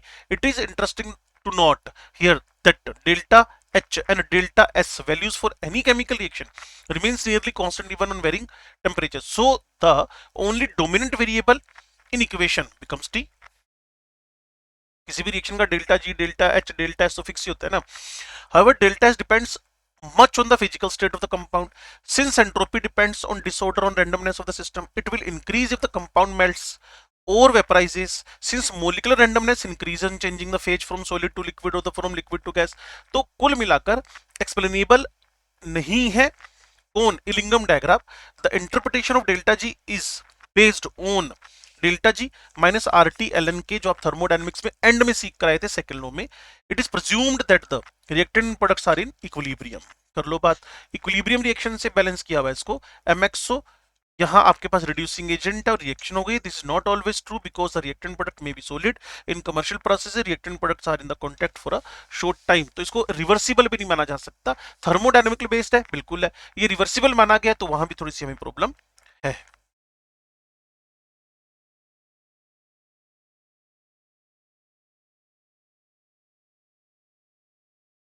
The reaction 618-621 describes the actual reduction of the metal oxide MXO that we want to accomplish। delta G values for these reactions in general can be obtained from the corresponding delta G values of the oxide as we have seen hitting increasing temperature favors a negative value of delta G. Therefore, the temperature is chosen such that the sum of delta G in the two combined redox process is negative.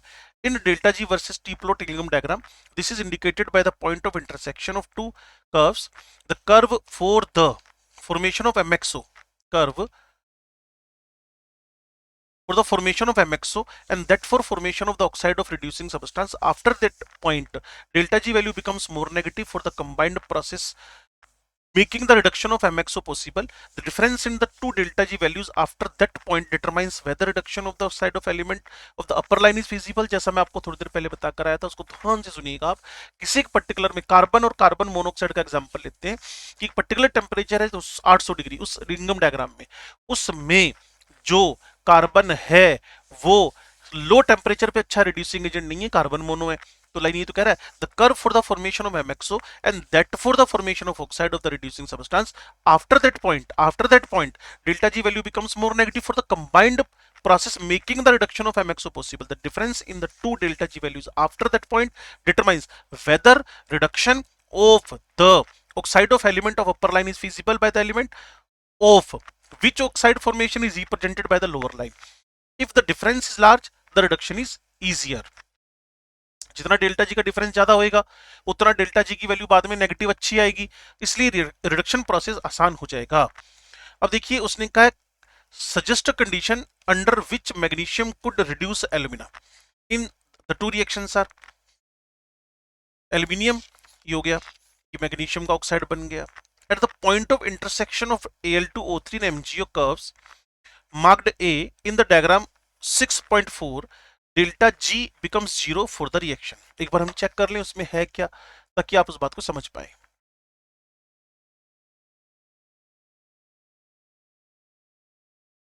ये MgO और यहाँ alumina, ये intersect कर रहे हैं, ठीक है।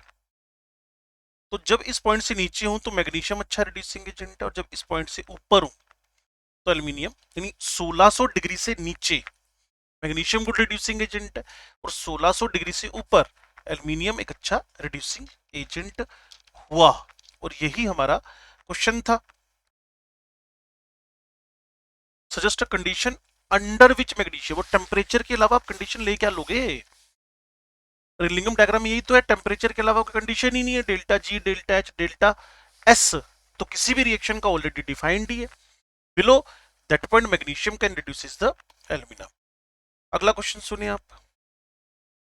Although thermodynamically feasible in practice, magnesium metal is not used for the reduction of alumina in the metallurgy of the aluminium। Why? अभी आपके सामने था 1600 से नीचे मैग्नीशियम भाई साहब अच्छे रिड्यूसिंग एजेंट थे। Temperature below the point of intersection of Al2O3 and MgO curve magnesium can reduce alumina but the process will be uneconomical, महंगा पड़ेगा, महंगा पड़ेगा, बिल्कुल ठीक है जी। Why is the reduction of metal oxide easier if the metal formed is in liquid state at the temperature? Entropy बढ़ गई उसकी ना, हम चाहते हैं एंट्रोपी प्लस हो। If entropy is higher if the metal is in liquid state, then when it is in solid state the value of entropy of the reduction process is more on positive side. When the metal formed is in liquid state and the metal oxide being reduced is in the solid state, thus the value of delta G becomes more on negative side and the reduction becomes easier। तीनों अच्छे question थे, जिसमें पहले question के बारे में बोला गया कि मैग्नीशियम का अच्छा रिड्यूसिंग एजेंट है 1600 डिग्री से नीचे, का बुरा रिड्यूसिंग एजेंट है एल्यूमिनियम अच्छा रिड्यूसिंग एजेंट है 1600 डिग्री से ऊपर, थर्मोडायनेमिकली फिजिबल है, फिर भी मैग्नीशियम यूज नहीं कर रहे, कहते हैं इकोनॉमिकल पड़ रहा है, क्यों? लिक्विड बनने पर, गैस बनने पर हमारा रिडक्शन आसान हो रहा है, डेल्टा जी नेगेटिव फेवर हो रहा है, डेल्टा जी प्लस हो गया ना तो T delta S negative favour हो रहा है। अब एप्लीकेशन में extraction of iron from its oxide. अब इसके एप्लीकेशन यूं मान के चलो तीन चार मेटलर्जीज हमें बताएगा, और आगे आपके पास ये जो ब्लास्ट फर्नास बनी हुई है इसको ऑब्जर्व करना, मैं एक एक लाइन इसके बारे में बोल दूंगा। और पीएमटी 2021 में 2021 में भाई साहब ने इस पे अपना क्वेश्चन डाल दिया था, क्या डाल दिया था अभी पता चल जाएगा आपको। तो पीछे से शुरू करते हैं इसको। Applications, extraction of iron from its oxide after concentration, जो एक स्टेप आपका बार बार चल ही रहा है, हो गया। Mixture of oxide ore of iron, जैसे मैंने आपको बताया था, एक है हेमेटाइट, एक है magnetite, is subject to calcination, roasting to remove water. वैसे तो कैल्सिनेशन बेहतर है इसके लिए, to decompose carbonates and to oxidise sulphides. After that these are mixed with limestone and coke. Coke यहाँ रिड्यूसिंग एजेंट का रोल करेगा, लाइमस्टोन यहाँ फ्लक्स का रोल करेगा, क्योंकि इसके अंदर सिलिका की इम्प्योरिटी आपको दिखेगी। एक एक लाइन को आप अपने नोट्स में लिखें, 4 से 5 पेज में खत्म हो जाएगा। And fed into blast furnace from its top in which the oxide is reduced to metal in the blast furnace। क्या प्रोसेस हो रहा है चेक करें। ये आपके पास और, हाँ जी, लाइमस्टोन, हाँ जी, कोक, हाँ जी, हो गया। ये आपके पास एग्जॉस्ट गैसेस कार्बन मोनो और carbon dioxide, clear, at 500 to 800 kelvin. Calcium carbonate CaO से CO2 में बदला लाइमस्टोन। यहाँ जो आपका कार्बन मोनोऑक्साइड है वो रिड्यूसिंग एजेंट, लेकिन मैं थोड़ा सा इसको इस तरीके से नहीं बताना चाहता, मेरे साथ थोड़ा टिक कर इस बात को सीखना। मैं अभी आपको बताता हूँ ब्लास्ट फर्नास को कैसे सीखा जा सकता है। एक सेकंड रुकिएगा सर। इसके अंदर पता है क्या किया उसने, और कोई हेमेटाइट, लाइमस्टोन, कैल्शियम ऑक्साइड की सप्लाई है, फ्लक्स का काम करेगा, कुक रिड्यूसिंग एजेंट है। अब थोड़ा सा ना इसके अंदर घुसेंगे आप लोग। Solid waste, pig iron, molten slag, ठीक है। जो बात मैं आपको बताना चाहता हूँ वो ये है, 2170, 1570, 12, जैसे जैसे आप ऊपर की तरफ बढ़ रहे हैं टेम्परेचर कम हो रहा है। पहली बात ना, जैसा मैं हर साल बच्चों को सिखाता हूँ ब्लास्ट फर्नास के बारे में, 2021 के नीट के पेपर में पूछ लिया गया, तो रटना कुछ नहीं है, समझना है। अब ध्यान से सुनो, मैंने क्या कहा था, लो टेम्परेचर पे फेवर होता है कार्बन मोनोऑक्साइड की तरफ से रिड्यूसिंग एजेंट। तो कार्बन मोनो है, कार्बन मोनो है, कार्बन मोनो है, ठीक हो गया, क्या कार्बन मोनोऑक्साइड, और यहां देखिए कार्बन है, कार्बन है, कार्बन रिड्यूसिंग एजेंट हो गया। अब ऊपर से चलिए अगर आप, तो देखो कैल्शियम कार्बोनेट CO2 में टूटना ही था, क्योंकि फ्लक्स की काम कर रहा है वो, आपके पास कैल्शियम ऑक्साइड आ गया। अब यहां जो आपका Fe2O3 और Fe3O4 है, कार्बन मोनोऑक्साइड ने खुद को CO2 में कन्वर्ट किया। लो टेम्परेचर पे कार्बन मोनोऑक्साइड अच्छा रिड्यूसिंग एजेंट है, तो वहां कार्बन मोनोऑक्साइड ने जब Fe2O3 को Fe3O4, Fe+3 को Fe2 और 3 में बदला, फिर ये Fe3 4 Fe2 और 3, आपको पता नहीं मिक्स्ड ऑक्साइड है, तो Fe+2 में बदल गया, और कार्बन मोनोऑक्साइड कार्बन डाइऑक्साइड में चेंज हो गया। ये टेम्परेचर 500-800 केल्विन पे है। जैसे 900 से 1500 केल्विन वाली रेंज में आओगे, तो कार्बन मोनोऑक्साइड जो देखो सीक्वेंस देखो, Fe3O4 में आयरन, पहले Fe2O3 था, आयरन 3 था, फिर वो 2 3 में बदला, फिर वो 2 में बदला, फिर वो 2 0 में बदला, ठीक है ना। तो 3 स्टेप में आपने अपने Fe2O3 जो हेमेटाइट था उसको आपने कन्वर्ट कर डाला, पहले 2 3 वाले ऑक्सीडेशन नंबर में, फिर 2 वाले ऑक्सीडेशन नंबर में, फिर 0 वाले ऑक्सीडेशन नंबर में। तो कार्बन मोनोऑक्साइड का रोल अभी तक 1500 केल्विन तक चल रहा है। तो फिर क्या हुआ, कार्बन और कार्बन मोनोऑक्साइड से कार्बन ये सप्लाई देता रहेगा लगातार, और जो CO है वो इम्प्योरिटी ऑफ द सिलिका से रिएक्ट करके क्या बना देगा, स्लैग बना देगा। फिर बर्निंग ऑफ कोक है, जहां कार्बन बचा कुचा जो FeO है उसको आयरन में कन्वर्ट कर देगा। हाई टेम्परेचर पे कार्बन रिड्यूसिंग एजेंट का रोल कर रहा है। तो इस पूरे को देखने के बाद एक जो मुझे जनरल बात समझ में आती है, और हेमेटाइट है, बिल्कुल ठीक है जी। लाइमस्टोन कैल्शियम ऑक्साइड फ्लक्स का सप्लायर है, कोक रिड्यूसिंग एजेंट का सप्लायर है। कार्बन मोनोऑक्साइड कहां बनी, कोक और कार्बन डाइऑक्साइड की रिएक्शन से। कार्बन डाइऑक्साइड कहां से आई, लाइमस्टोन से। कार्बन मोनोऑक्साइड लो टेम्परेचर पे रिडक्शन कर रहा है Fe2O3 को Fe3O4 मिक्स्ड ऑक्साइड में, देन आफ्टर उसको ऑक्साइड में, एंड देन आफ्टर वही वाला कार्बन हाई टेम्परेचर पे Fe बनाकर आपको आयरन दे रहा है। एग्जैक्टली अगर आपको बात समझ में आई तो इसमें से काफी कुछ सीखा जा सकता है, क्वेश्चन इसमें से बना भी और बन भी सकते हैं। Reduction of iron oxide takes place at different temperature range. A blast of hot air is blown from the bottom of the furnace by burning coke in the lower portion to give temperature up to 2200. तो यहाँ carbon काम करेगा. The burning of coke therefore supplies most of the heat required in the process. The carbon mono and heat move to the upper part of the furnace. In the upper part, the temperature is lower, and the iron oxide Fe2O3, Fe3O4 coming from the top are reduced in steps to FeO. These reactions can be summarized as 500 से 1800 पे पहले आपका +3 3 और 2 में बदला, फिर ये 3 और 2 0 में बदल गया, जो कार्बन काम करवा रहा है इससे ना. और वैसे यहाँ FeO लिखना चाहिए उसको, फिर FeO को कार्बन से रिड्यूस करना चाहिए. चलो वैसे इस रिएक्शन को देख लो, इसको देख लो, फिर इसके बाद इसको देख लो ना. तो limestone is also decomposed to CO, which removes silicate impurity of the ore as slag. Thus slag is in the molten state and separate out from the iron. 900 से 1500 high temperature range in the blast furnace. Carbon carbon monoxide में बदलेगा. Silica जो आपका CaCO3 है वो आपको CO2 की supply देता रहेगा, और FeO कार्बन मोनोऑक्साइड से Fe में रिड्यूस हो जाएगा, और यही काम कार्बन भी कर रहा है जो परफेक्टली लोअर पार्ट में कर रहा है. Thermodynamically helps us to understood. Thermodynamics हमें हेल्प कर रही है समझने में how coke reduces the oxide and why this furnace is chosen. One of the main reduction step in the process involves it is FeO carbon Fe or carbon mono. This reaction can be seen as a reaction in which two simpler reactions have coupled, in which in one the reduction of FeO taking place, in the other carbon is being oxidized to carbon monoxide. तो आप check करें, FeO ये बना, carbon ये बना, इन दोनों की coupling करवा दी गई है.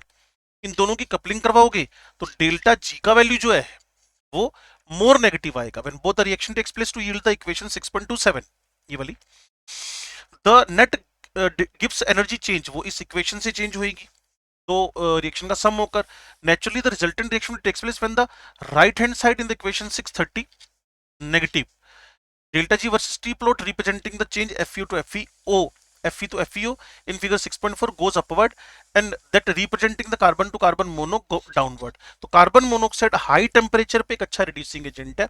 जितना तामझाम इसने किया उसको मैं बार बार आपके दिमाग में डाल रहा हूँ. Carbon monoxide good reducing agent at low temperature, carbon is good reducing agent at high temperature. They cross each other at about, ये मैंने एक्सप्लेन कर ही दिया आपको.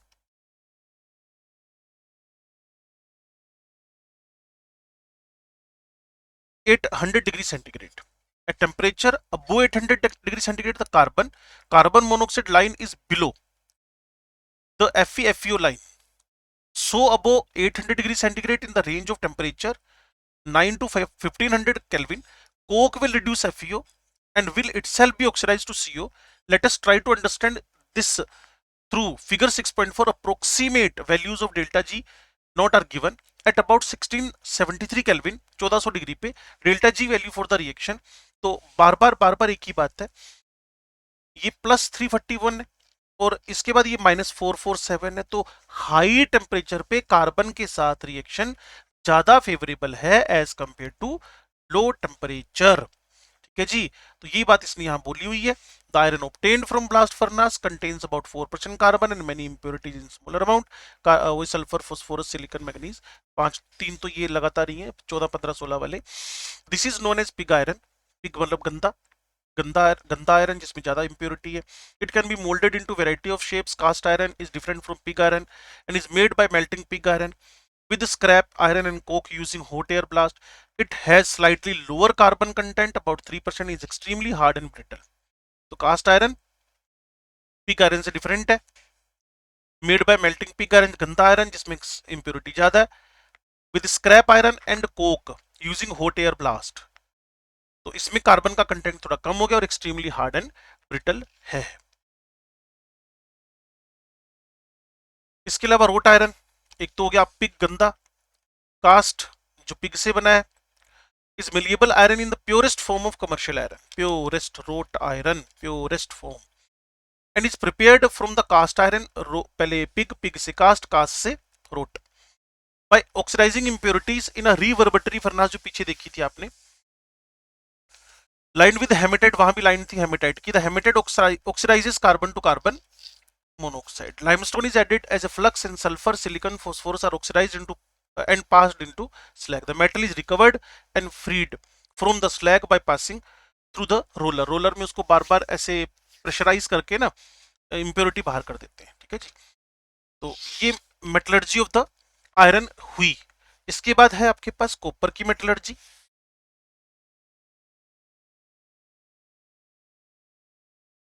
ये मेरे पास प्रीवियस ईयर पेपर्स हैं, उसमें से मैं एक दो क्वेश्चन पढ़ता हूँ लाइन टू लाइन, तो थोड़ा सा देखने की कोशिश करें, समझने की कोशिश करें। नीट ओडिशा 2019 में क्वेश्चन पूछा गया, आइडेंटिफाई द इनकरेक्ट स्टेटमेंट, है ना। तो पहली बात है the scientific and technological process, कहीं लाइन दिख रही है आपको ये वाली, शायद दिख रही होगी, ये लो जी दिखा देते हैं। The entire scientific and technological process use for the isolation of metal from its ore is known as metallurgy. तो इस सारी की सारी लाइन कॉपी पेस्ट है, जो कि एक ट्रू स्टेटमेंट था।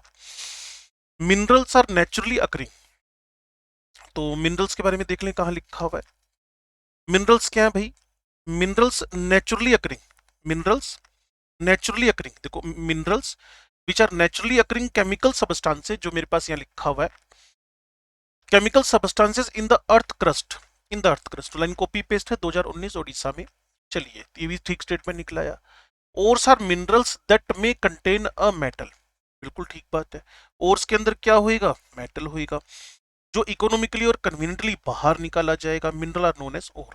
फिर कह रहा है कि gangue is an ore contaminated, gangue is, देखो an ore rarely contains only a desired substance. It is usually contaminated with earthy or undesired material known as gangue. इसने उल्टा लिखा, gang is an ore contaminated, मतलब ore is gang contaminated। तो ये statement क्या हो गया, गलत हो गया।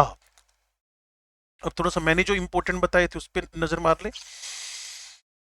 मैंने आपको बताया था इसमें से याद क्या करना है। तो 2019 नीट जो नेशनल लेवल पे हुआ उसमें मेरे से मेलेकाइट पूछा गया, ओके। उसके बाद मेरे से पूछा गया इलिंगम डायग्राम में से, मैं बोलता हूं भी आपको। फिर मुझे विच one of the following is a mineral of iron, iron का मिनरल। उसने पहला मेलेकाइट बताया जो कि 2019 में भी आया, वो तो हो नहीं सकता। कैसिटराइट यही हमें दिखेगा, जो कि एक और है किसका, एसेंटिन का। और 2012 का क्वेश्चन है ये। Pyrolusite MnO2। और एक आपके पास है मैग्नेटाइट, मैग्नेटाइट। तो सीधा सीधा की जो है उसी पे टिक मारे 2012। और जो इलिंगम डायग्राम का क्वेश्चन था वो मेरे को 2018 नीट में पूछा गया। तो मैं इलिंगम डायग्राम वाले क्वेश्चन की बात आपसे कर लेता हूं, जिससे आप प्रॉपरली जो को समझ पाएंगे। और considering Ellingham diagram, which one of the metal can be used to reduce alumina. मैंने आपको बताया था 12 नंबर पे। नीचे की तरफ आपके पास कौन आ रहा है, मैग्नीशियम। उससे ऊपर कौन आ रहा है, एल्यूमिनियम। मैग्नीशियम एल्यूमिनियम, तो मैग्नीशियम एल्यूमिनियम को रिड्यूस कर सकता है। तो मैग्नीशियम एल्यूमिनियम को रिड्यूस करता है, तो आपका आंसर मैग्नीशियम, इसमें पहला आंसर टिक हो जाएगा। फिर रोस्टिंग प्रोसेस, जैसे मैं आपको मेटलर्जी करवा रहा हूं ना, जो मैं आपको मेटलर्जी करा रहा हूं कॉपर की, तो कॉपर की मेटलर्जी के अंदर मुझे roasting of sulphide gives the gas x. मैं रोस्टिंग पे आ गया, इससे पहले मैं इसको देख लूं, ये मैग्नीशियम और एल्यूमिनियम, जो कि मेरे से क्वेश्चन पूछा गया 2018 में, ठीक जी। इसके बाद रोस्टिंग की बात चली, तो पीछे रोस्टिंग को भी देख ही लेते हैं, नजर मारने में क्या हो रही है।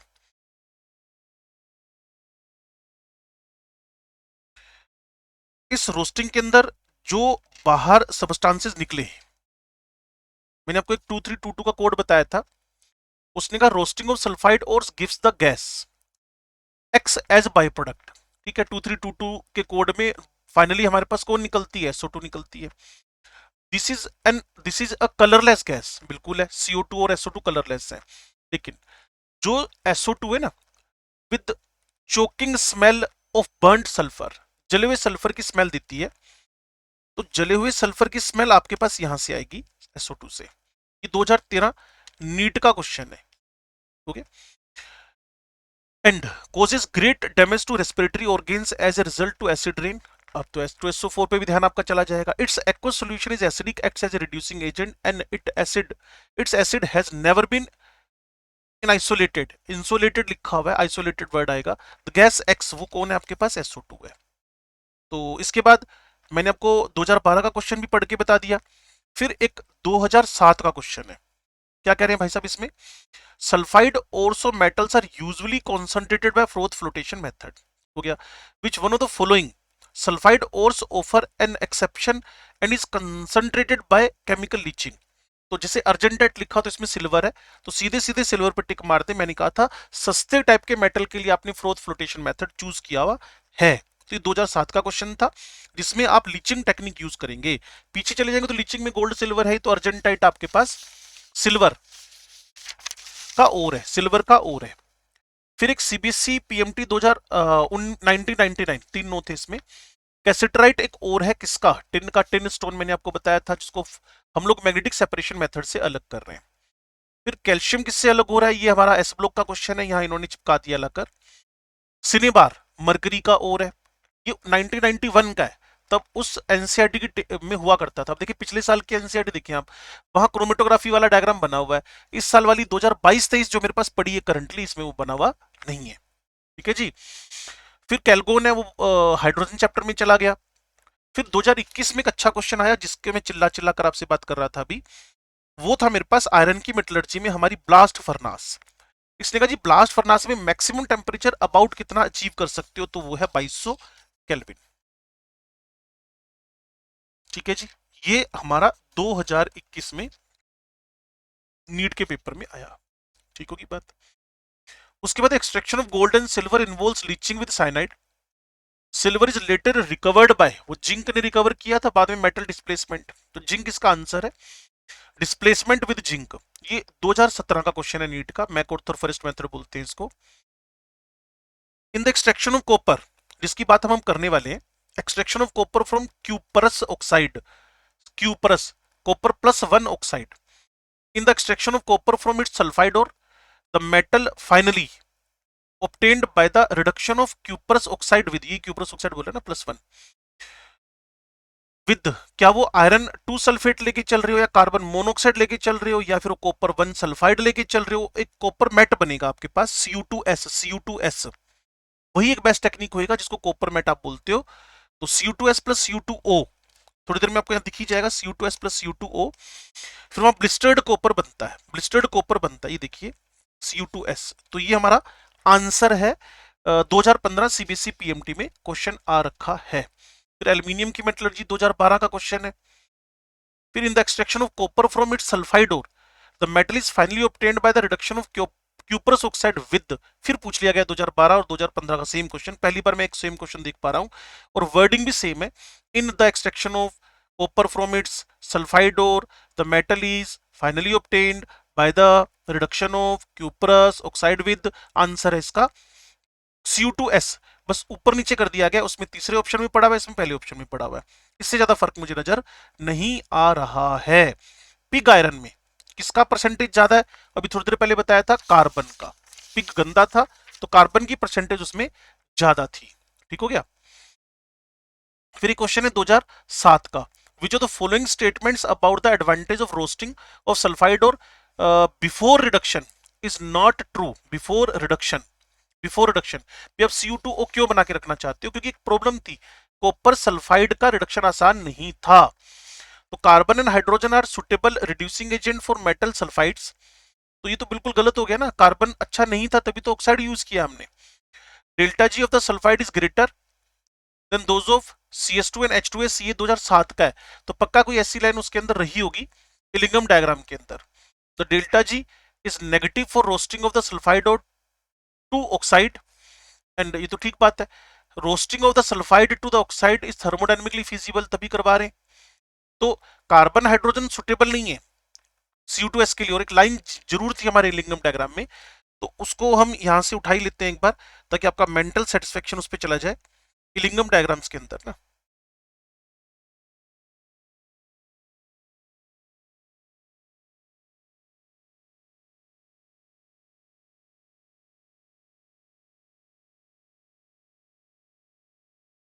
देखो similar diagrams are constructed for sulfides and halides also. From them it becomes clear that why reduction of MXS is difficult. तो MXS difficult है कार्बन वगैरह लेकर, तो हम उसको यूज नहीं कर रहे हैं। पिग आयरन में कार्बन है 1998 में, फिर पूछा गया और the reaction of H2O2 and hydrogen, ये तो चलो हाइड्रोजन चैप्टर का क्वेश्चन है। फिर रिफाइनिंग की बात शुरू हो गई है, वो टॉपिक हमारा पेंडिंग है। और कुल मिलाकर इसमें जो क्वेश्चंस का नंबर है वो 6-7 मुझे बाहर के लग रहे थे, 20 से क्वेश्चन मेटलर्जी से हमें दिख रहे हैं, 20 के आसपास क्वेश्चन हमें मेटलर्जी से दिख रहे हैं। तो कॉपर की मेटलर्जी पे थोड़ा दिमाग लगा लें। और थोड़ा सा वीडियो अब हमारा 1 घंटे 35 मिनट के आसपास का हो गया, तो अगर आप कहें तो इसको कंटिन्यू कर लेते हैं कॉपर की मेटलर्जी के बाद, नहीं तो फिर हम क्या करते हैं, इसके लिए एक छोटा वीडियो और बना देंगे।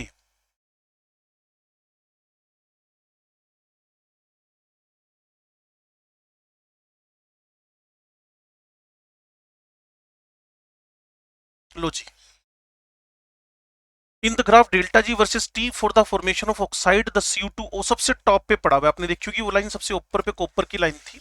सो it is quite easy to reduce oxide ore of copper directly to the metal by heating with coke. तो कार्बन वार्बन लेके डायरेक्ट रिड्यूस कराओ। The lines carbon and carbon mono and carbon CO2। तो ये बड़ा आसान है, to reduce oxide ore of copper directly to the metal by heating with coke. तो बड़ी आसान सी बात थी। सबसे ऊपर लाइन है ना, the line carbon and carbon mono and carbon to carbon are at much lower position in the graph. और मैंने आपको लिंगम में क्या बताया, जो जितना नीचे है वो उतना अच्छा रिड्यूसिंग एजेंट होएगा। और 500 केल्विन की बात है।